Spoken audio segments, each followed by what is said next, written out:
soon as kids see a drum, they're just drawn to it. It's so ingrained in our psyche. Back, drumming, before there was a word drumming, or music, was a communication system. If it was going to rain, if it was going to be a war, led us in and out of battles and rituals and celebrations. It was, and if there was a battle, the drummer was going to be up front and took the shots, I was 19 years old, and I was in Chicago at McCormick Place, and I was attending a trade show. I was there, and Mr. Deems comes out, and he goes, "Hello, folks, I'm the world's fastest drummer." I'm like looking at him, this guy like 63, 64 years old, and I'm an impressionable little 19-year-old kid.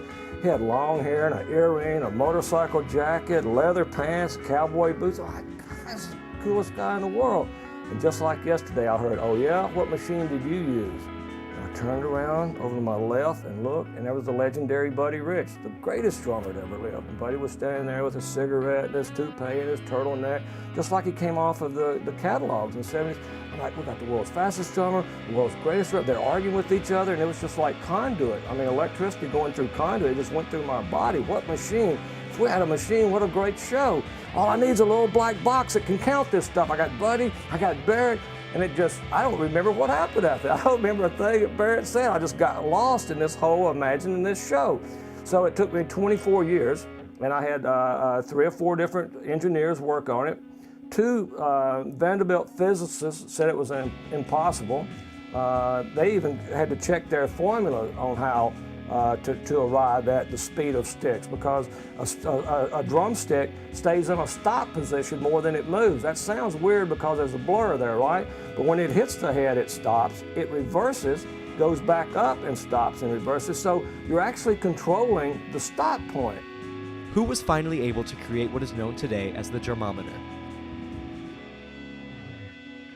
Finally, a young man named Craig Allen was a student of mine, was a drumming student. He came in, and I was drawing on it 24 years later. By this time, both Mr. Deems and Mr. Rich, Buddy Rich and Barrett Deems, had passed away, but I'm still working on this problem. And Craig said, after one of his lessons, said, "What are you working on?" And I told him, and he just started spitting stuff out. "Have you tried a transistor 303, in line with it?" I'm like, "No, how do you know this?" He said, "Well, I have a master's in electronics, and I would like to try this." And I said, "Well, I've got another guy that's working on it right now, but if he passes or can't do it, then I would love to give you a shot." Well, this guy said it couldn't be done, so Craig took it, and 90 days later had it worked out, and now first one we called Frankenstein, because it was a big old huge black box. We called it Frankenstein, but now it's a small cute little box we call drummometer.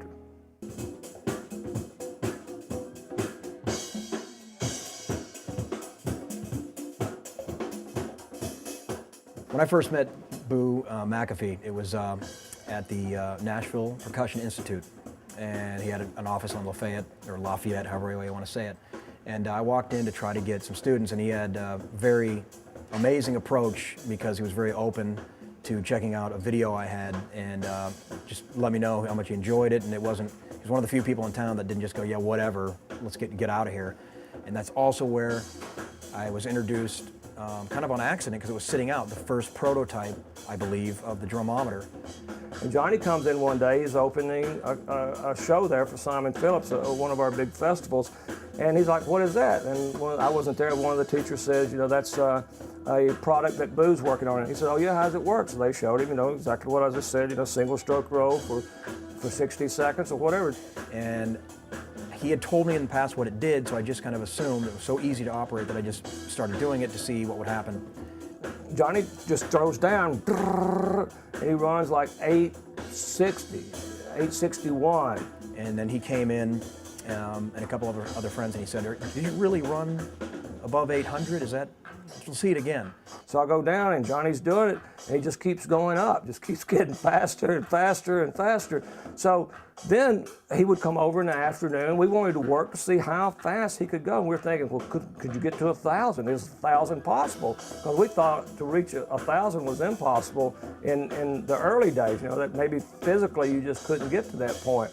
And so it just started, as Johnny started practicing, it started breaking out as a gym-like atmosphere. And while one guy was running, another guy would be stretching and would be using bigger sticks and want to get, or try this stick or try this position. And we got to just kind of seeing that the excitement was there, and we thought, we're going to get kind of beat up anyway about this because it's, it's so out of the norm. If they're going to get mad at us, let's really give them something to get mad at. So I said, let's get a wrestling ring. Let's get a championship belt and have ring girls.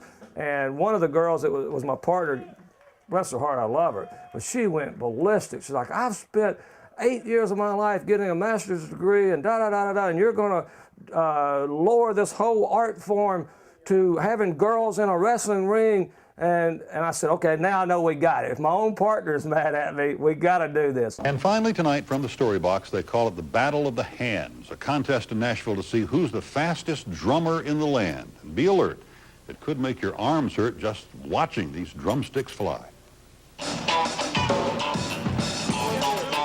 Meet the reigning champion of the WFD, the world's fastest drummer, Nashville's Johnny Rabb. The world's fastest drummer.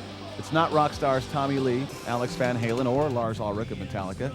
The record breaker, unknown Johnny Rabb.